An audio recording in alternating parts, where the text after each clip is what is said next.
Tere tulemast vaatama ja kuulama Tallinna Ülikooli vestlussaadet Ekspert eetris. Minu nimi on Katriin Lepik ja minuga koos on siin täna Tallinna Ülikooli ökohüdroloogia professor Jaanus Terasmaa. Tere! Tervist! Ma saan aru, et selline natukene võib-olla kasvav trend teaduses on siis just nimelt harrastusteadus ja see on ka üks rakukene Eesti Teadusagentuuris. Kui me nüüd täna räägime sellest harrastusteadusest, siis ma arvan, päris palju meil tuleb juttu nendest hobiuurijatest, kes siis tõesti seda teadust justkui teevad. Mis roll nendel hobiuurijatel üldse harrastusteaduses on?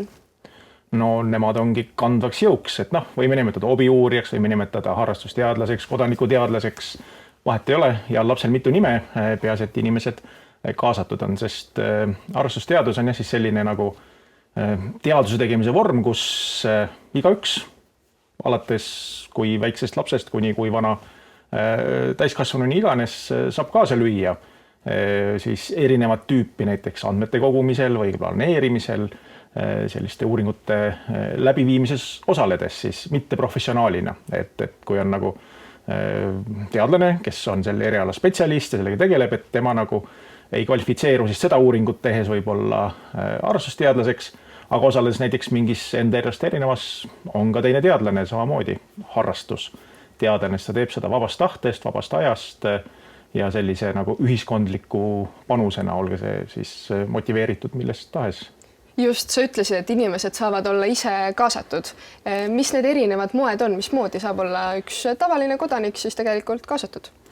No selline teaduskirjandus eristab seal 4 erinevat taset. Et kõige lihtsam on siis selline, kus inimene on kui siis sensor ehk et korjab infot ja saadab selle kusagile, sisestab mõnda andmebaasi ja tema roll sellega põhimõtteliselt piirdubki. Et kõige halvem juhul ta isegi ei näe nagu tulemusi, aga see nagu ei ole hea viis ja nagu seda siis sellised ka rahvusvahelised nagu Euroopa harrastusteaduste assotsiatsioon nagu heaks tavaks ei pea. Et justkui kõige passiivsem selline uurija võib-olla. Just, ja väga raske võib-olla inimesel leides motivatsiooni, et ma kuskile saadan andmeid ja mis neist sai, ei tea.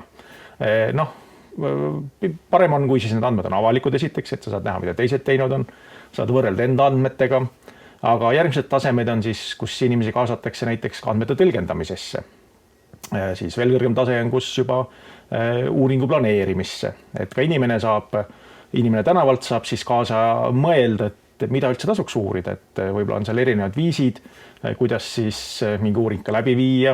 Et saab kaasa rääkida nii sellele, et mida uurida, aga ka tõesti, et kuidas või mis need võimalused võiksid olla. Just, ja ka veel kõige kõrgem tase siis lausa uurimisküsimusi ühiselt püstitada siis juba koos ühiskonnaga. Et kas või, ütleme, kui me räägime keskkonnaandmete kogumisest, siis näiteks mingi piirkonna probleemi lahendamiseks on ju mõistlik küsides kohalikelt, et mis need probleemid on, ühiselt leida siis viisid, kuidas neid probleeme lahendada, kuidas uuringut läbi viia ja siis nad osalevad ka nende andmekogujatena. Aga see on ju hoopis teine kaasatus, olles algusest peale hõivatud, kaasa mõeldes tekib ka ilmselt palju parem nagu enesetunne neid andmeid kuhugi siis saates. Ja loomulikult väga tähtsal kohal on, et kui need andmed siis kuskil on avalikud, kui nendest tehakse teadust, et siis ka see on inimestele kättesaadav, mitte ei lähe siis kuskile suletud maksumüüride taha, kus siis ainult, rahvusvaheliselt teised teadlased neid tulemusi näevad. Et justkui on võimalus tõesti igal sammul olla kaasas, lüüa ise kaasa ja pärast ka kogeda või näha vähemalt neid tulemusi. Jah, et see on see ideaalne mudel.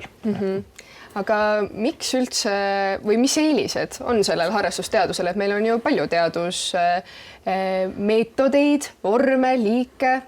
Miks just harrastusteadus on hea? Seal on mitu põhjust ja üks on see, et teadlaseid on piiratud arv ja ühiskonnal on piiratud arv vahendeid ka siis teadlased üleval pidada või siis andmeid koguda. Ja teine on see, et kui inimene on kaasatud, mõtleb asjast kaasa, siis on ta ka kodanikuna kogukonna liikmena, persoonina, ta saab aru, kuidas maailm toimib, võib-olla ta ka käitumine on tänu sellele parem, et kui sa oled kuskil näiteks jäädustanud mingid keskkonnaprobleeme, mis iganes viisil siis vaadelnud seal vett või mingid taimi ja leidnud, et nendega on olukord halb, siis hakkad mõtlema, et aga miks see siis halb on? Kas minu tegevus ka on kuidagi seda põhjustanud ja see on nagu üks selline väga suur ja oluline just ka harrastusteaduse väljund, et tõsta teadlikkust läbi kaasamise. jah, kõlab kõik tõesti väga kenasti. Ma saan aru, et tegelikult neid erinevaid harrastusteaduse projekte on ju olnud ja on ka veel tulemas, et mõned edukalt lõppenud on näiteks siis Eesti otsib nurmenukke või et pane puuk posti, mis on ka tegelikult meediast päris palju läbi käinud. Aga nüüd kevadel lansseeritav Veestik, selline keskkond. Miks see on loodud? Ja, veestik.info, et tõesti selle me lõime siis just sel põhjusel, et olles eelnevalt nüüd mõned aastad õppinud allikate seirest, et on ka allikat.info, kus siis on puhtalt meie selliste Eesti allikate kaardistamiseks mõeldud rakendus. Ja see on ju leht, mis tõesti on olnud juba töös ja tõesti elab justkui niimoodi oma elu, et seal ikkagi kantakse siis infot. Selle mõne aastaga, mis me teda pidasime, on sinna lisandunud Eestis siis 1500 allikat või natukene rohkem. Ja enne seda me teadsime ka 1500 allikat, me oleme kahekordistanud siis teadaolevate allikate hulka mõne aastaga. Et minu meelest väga hea tulemus. Aga nüüd me liigume siis jõgede, järvede, karstijärvikute, võib-olla ka perspektiivis rannikumeri ehk et pinnavee vaatlused. Et ütleme, seal eesmärgid võib-olla on natukene teistsugused, kui allikate puhul tõesti oli nagu selge, et me tahtsime teada, kus on allikad, kas need, mida me teame, on õiges kohas ja lisaks saab sellist ka vaadelda natukene, siis pinnavee puhul ei ole tegu enam sellise lihtsalt. Allikas on punktkaardil, aga jõgi on pikk, järv on suur, on kaldal mitmeid kohti, kus saab käia, vaadelda ja probleemid võivad olla väga erinevates jõe osades näiteks on ju, sadu kilomeetrit pikk jõgi, alamjooks, ülemjooks, täiesti erinev maailm, et seal ongi vaja neid vaatluspunkte nagu rohkem, et ei saa ühte objekti kirjeldada ühe punkti abil, eks ole. Ja sellest tulenevalt siis võib-olla ka see info, mida seal võimalik nagu koguda ja mis on nagu vajalik siis päriselt nagu teaduse tegemiseks on natukene teistsugune kui allikate puhul. Seetõttu see veestik.info on nagu mõeldudki juba natukene selles mõttes sammukene edasi siis see kõrgema taseme kaasatus, et just selliste kogukondade aitamiseks, et oletame, et elavad inimesed kuskil kenas külas, neil on kuskil küla servas kena järv või voolab läbi küla jõgi. Ja aastad mööduvad, elad seal, mõtled, et pagan, et kui ma siia kolisin, siis see järv nägi parem välja või jõgi. Et oli vähem, ma ei tea, taimestiku seal pilliroogu, võib-olla vesi oli teist värvi, aga see on selline sisetunne, sul ei ole tegelikult mingit fakte. Just. Ja nüüd me tulemegi selle kappi, et see on koht, kuhu saab jäädustada, et tehke kas või ma ei tea, korda aastas või 3 korda aastas vaatlus, sest hüdroloogias, et vaadatakse kevadel, suvel ja sügisel, siis jäävabal perioodil 3 korral ja juba sellist infot kogudes teed seda 1 aasta, 2 aasta või 3 aasta ja ongi olemas aegrida ja selle põhjal lugedes siis kirjeldusi, vaadates pilte, mis tehtud on, ei pea mitte midagi mõõtma, piisab tõesti pildist, kirjeldusest ja see on juba väga hea. Kui sul on termomeeter, mõõda temperatuuriga, kui sul on veel midagi, kasuta neid vahendeid, aga see kõik on puht vabatahtlik vastavalt võimetele, oskustele, soovidele ja ka ajaressursile, mis siis inimesel on. Ja selliselt andmeid kogudes on võimalik siis juba hinnata, kutsudes siis näiteks teadlased appi või riigi appi, kui nagu tundub, et kulge, et nüüd on tõesti muutused, et veetase ei ole enam sama, sest piltide järgi näiteks pildistas mingit paadisilda ja selles, ma ei tea, jala ja pinna suhtes saab seda veetaset juba üsna täpselt ikkagi hinnata, eks ole, sul on mingisugune reeper ja tundub, et veetaseme järves on konstantselt langenud nüüd 3 aasta vältel. Ja siis me saame alustada ka nagu probleemi lahendamist ja saab nagu riiklik seire siis või selline uurimuslik seire sinna peale tulla ja aidata tuvastada probleemi. Aga kuni seda faktilist tõestust ei ole, siis see on niisugune külajutt. Et uue naabrimees rääkis, et veekogu oli vanasti parem, et selle peale ei liiguta ju keegi. Just, et muru oli rohelisem ja taevas sinisem, aga tegelikult, et ma saan aru, et siis see muutus peab olema ikkagi üpris märkimisväärne või kuidagi ju ikkagi märgatav, et kui seal midagi natukene muutub, et kas sellele jõutakse ka jälile, et just kas selline jäädvustamise metoodika on piisavalt hea? Eks nüüd täpselt sõltubki, et mida siis jäädvustatakse. See on nüüd see koht, kus siis saabki ka juba sellest kohalikust järvest jõest lähtuvalt ka mõelda välja seda uuringu disaini, et mida me siis tahame seal jäädvustada, et võib-olla meil ei ole veetase probleemiks ja seda ei pea siis nagu vaatlema nii spetsiifiliselt. Äkki meil on hoopis täpselt pillirokk tuleb peale. Ja tees pilte samast kohast täpselt korduvalt saabki näha, kui kiiresti pillirokk siis meie, ma ei tea, ujumiskohta kinni kasvatab näiteks. või kirjeldades vee värvust, noh, võib-olla saab ka mõne lihtsama mõõtmiskomplekti seal, ei ole väga keeruline tänapäeval mõõta ka näiteks toitaineid, kui nad on oma kõrgemas kontsentratsioonis, kutsuda appi näiteks kohalik kool, neil on alati vaja väikest praktikabaasi, tundide käigus saavad käia, keemiaõpetaja laboris on ka üht-teist, eks ole, ja ongi saada juba selliseid ka võib-olla arvandmeid ja need on juba, annavad siis märksa parema või täpsema pildi kui lihtsalt vaatlused, kui miski juba, ütleme, vee kvaliteedis on silmaga näha, siis on ikka päris halb juba tõesti, jah. Just, ma saan aru, et neid kaasamise viise tõesti on, aga kellele teie olete just seal kõik mõelnud, et kellele see kõige olulisem on selline keskkond, nagu on Veestik? Noh, eks ta on mõeldud ikkagi laiemale ühiskonnale tervikuna, aga tõesti sel korral me mõtlemegi nagu kogukondade peale, koolid just, noh, külakogukonnad või mingisugused erinevad sotsiaalsed grupid, et me siin oleme ka natukene uurinud siis, rääkinud erinevate inimestega, alates, ma ei tea, sotsiaalne grupp nagu koerajalutajad või siis lastega jalutajad, noored pered, ma ei tea, kalamehed, jahimehed, looduses liikujad, veespordiga tegelejad, et nagu just aru saada, et keda see nagu rohkem kõnetab, et millised grupid on need, kes võib-olla nad hoolivad rohkem või kuidagi nad on ka valmis siis selle aja võtma, sest hästi palju tuli ka meil nendest intervjuudest välja see, et mina küll ei taha oma looduse liikumist mingisuguseks keeruliseks teaduse tegemiseks teha. Jah, et jälle lisakohustus, võta nüüd, ma ei tea, umbes välja telefoni ja vaatle ja pildista, aga tegelikult tõesti, et kuidagi selle seose tekitamine, et see mõjutab tõesti hobisid, ma ei tea, mõnel isegi võib-olla tööd, olgu see siis mõne spordi näol, jah? Jah, just. Ja tegelikult see ei ole mingi pikk ja tüütu teost, mõne minutiga teeb lihtsa sissekande ära ja selle aja 3 korda aastas suudab tõesti igaüks leida, eks ole, et oleme püüdnud teha selle keskkonna nii lihtsa kui võimalik, kasutame selleks tudengeid ja nii-öelda inimesi tänavalt, ei teinud sellisest, ma ei tea, elevandiluust teaduse tornist, et need on tähtsad andmed ja nüüd kogume neid, vaid proovisime just, et mis on mõistetav ja mis siis ei hirmuta ära, et kui kohe avaneb suur tabel on ja kuhu saab 100 erinevat arvu kirjutada, siis inimene hakkab, tundub keeruline ja teen parem midagi lihtsamat, aga tõesti, et pilt, kirjeldus ja juba on tegelikult kõik hästi. Mis see protsess siis on, et jalutan, ma näen mõnda järve, mõtlen, et võiks nüüd pildistada? No, siis tuleb minna veestik.info lehele, seal on kaardirakendus, seal saab näha, äkki seal on juba vaatluspunkt olemas, äkki on naabrimis juba enne käinud või teine koeraga jalutaja või kalamees ja teinud sinna samasse randa, või kaldale, kus ollakse vaatluspunkti, siis on väga lihtne sinna lisada uus vaatlus. Lisa uus vaatlus ja saabki seal kirjeldus, pildid ülesse, tehtud.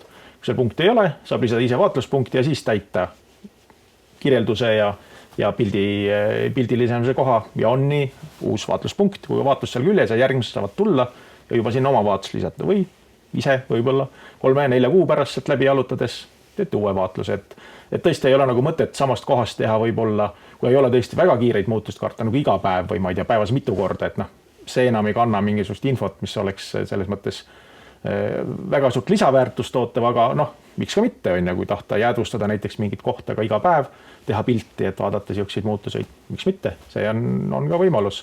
Aga jah, võib-olla sellise järve seisundi hindamiseks on ta natukene liiga tihe või liiga kõrge resolutsioon juba. Ma saan aru, et väga suuri teadmisi iseenesest inimesel enne vaja ei ole, aga mis see kirjeldus siis on, et mida peaks kirjeldama üldse? Kas see on ainult see veekogu, on see kallas või tõesti midagi, mida sa ise seal rohkem märkad? Ja eks meil on seal ka üleval juhendid ja nüüd tuleb sinna veel juurde siis nagu erineva lihtsus- ja keerukusastmega, et pikem juhend, kus tuleb natuke lugeda ja mõelda, et kuidas ka pilti teha seal soovitused ja mida vaadelda.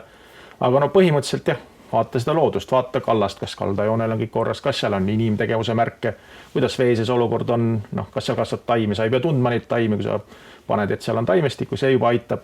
Ja mis on kalda pool, et lisaks sellisele tekstile kirjeldusele on seal võimalik ka siis panna nii-öelda väikseid nupukesi sisse välja lülitades, kus ongi küsimus, et vaata nüüd veepiiris siis 10 meetrit vee poole ja kas seal on taimestikku näha, kas põhi on liivane, mudane, kruusane ja nii edasi, et ei pea isegi midagi kirjutama, klõpsid õiged valikud ära ja ongi vaatlus tehtud, et ei nõua jah üldse erioskuseid, et iga inimene saab sellega ikkagi, ma usun, üsna lihtsa vaevaga hakkama.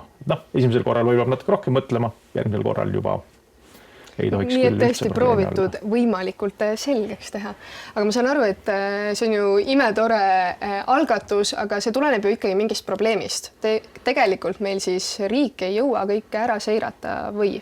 Ja tõepoolest, et Eestis siiski on päris palju järvi ja veel rohkem lihtsalt seisuveekogusid, alates tiikidest, laugastest, veehoidlatest, on mitte ainult jõed, vaid ka väiksemad ojad ja tohutult kraave.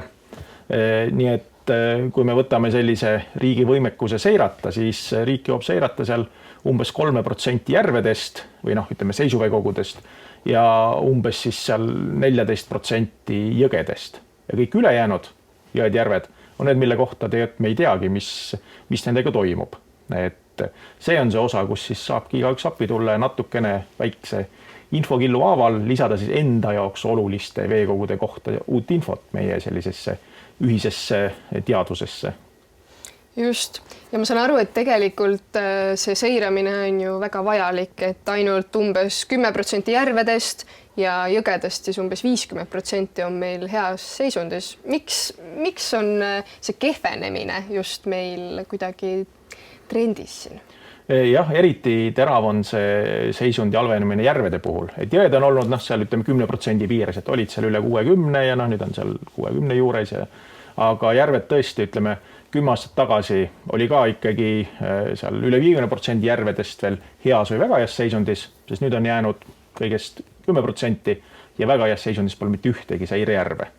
Ja rannikumere veekogumid on kõik halvas seisundis ja see on ju see, kuhu see vesi sealt jõgesid mööda välja jõuab, et lõpuks see tabab kõik ka Läänemerd.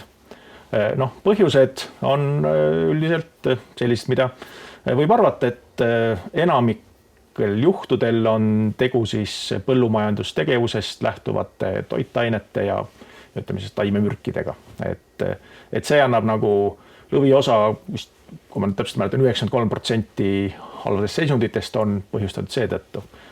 Siis on kuivendus, et tohutud kraavidusüsteemid, kus me vett kiiresti minema juhime, et Eestis on sellises väga tammsaarelikus vaimus kaevatud 150 000 kilomeetrit kuivenduskraave, mis on nagu poolel teel kuule põhimõtteliselt. See on ikka üüratu vahemaa. Mis tähendab, et me tegelikult oleme mõjutanud kogu veeringet, veestikut nagu tohutul määral. Ei ole põhimõtteliselt Eestis kohta, kus me ei oleks mõjutanud loodust juba seeläbi, et me juhime sealt vett kiiremini minema, kui see looduslikult seal oleks. Nii et see on see mõju, mis jätabki jälje, aga on seal veel ka muid asju seisundite puhul, seal ka erinevad näiteks igasugused, ma ei tea, elavõbe näiteks, mida on kalades palju.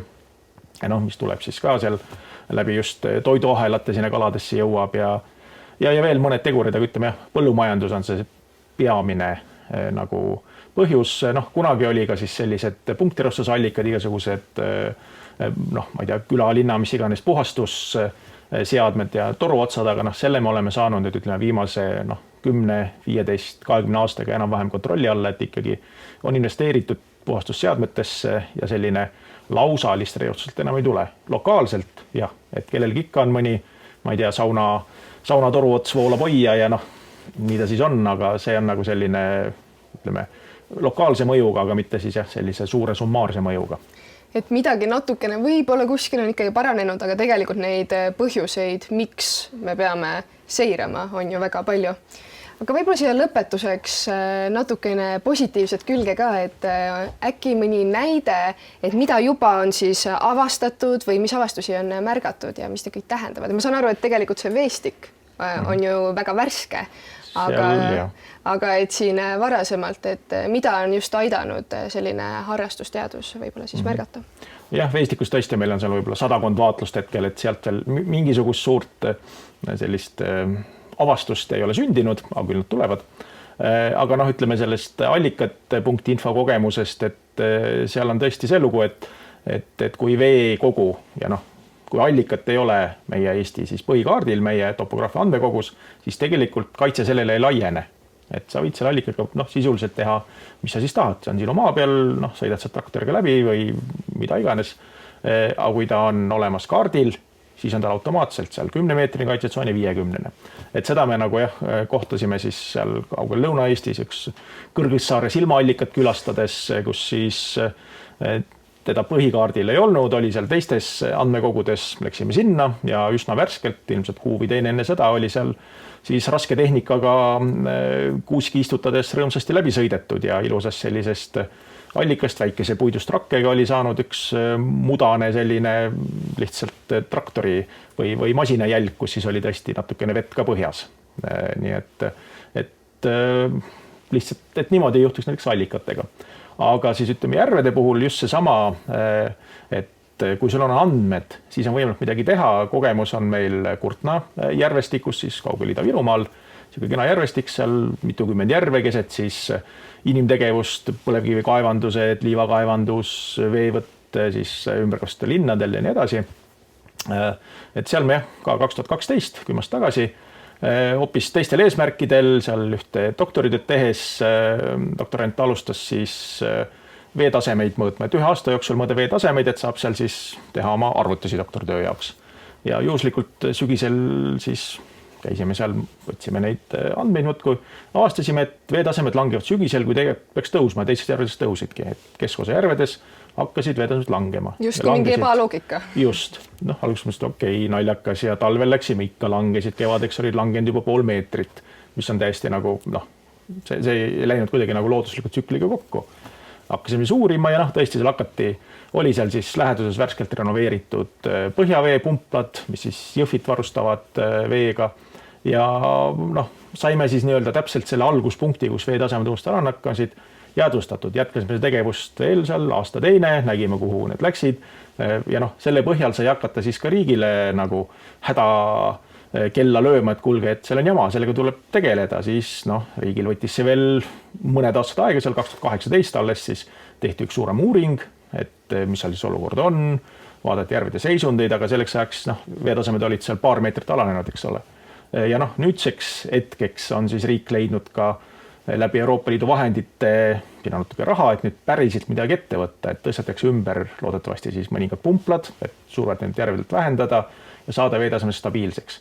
Aga täpselt, kui meil ei oleks seda juhuslikku andmete kogumise hetke olnud, meil ei oleks seda tõestatud näidet, siis ma arvan, et seda raha ei oleks praeguseks leitud ja inimesed käiks seal, vaataks, oi, eelmine aasta oli veetase vist kõrgem, aga ei tea ka, äkki mäletan valesti, et see ongi see, miks on vaja seda infot meil siis iga veekogu kohta, millest me vähemalt hoolime ja nende kohta, millest me veel ei hooli, aga peaksime hoolima, sest kõik ökosüsteemid on tegelikult meie eksistentsi jaoks olulised, et see väike panus, mille igaüks saab anda, minnes, tehes siis aastas korra või paar väikese vaatluse, selle mõju võib olla väga-väga suur ja juhuslikult kui olnud ja selgus, et inimene mõõtis või kirjeldas järve, millega midagi juhtunud, siis see on ka väga tore, sest me teame, et mõned kohad on veel stabiilsed. Just, et tegelikult isegi ei pea alati olema probleemi, vaid võib ka märgata seda stabiilsust. Aga aitäh sulle, Jaanus, et tulid täna rääkisid veestikust ja ka harrastusteadusest meile. Palun. Aitäh ka teile, kes te vaatasite ja kuulasite. Ekspert eetris on juba eetris järgmisel kolmapäeval.